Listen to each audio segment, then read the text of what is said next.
السلام عليكم. هذا الواد كاين في مدينة إلتشي في نواحي ديال أليكانتي في إسبانيا.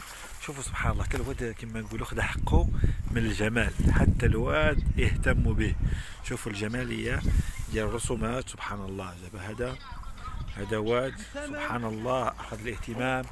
شوفوا لما تزين يعني صراحة لما زينوه الواد سبحان الله كيولى كيصبح وكيولى. شوفوا الإخوان، شوفوا تبارك الرحمن، شوفوا الرسومات، شوفوا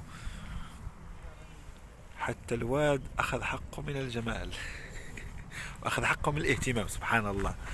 تصور يعني دابا الماء، لما كيجي الماء دابا كيكون سميتو، ملي كيكون الماء كيكون واد حامل، شوف كي غيكون جمالية ديال المياه سبحان الله. هاد القنطرة المعلقة زوينة صراحة. شوفوا الإخوان كيف جاه سبحان الله. الاهتمام لما يكون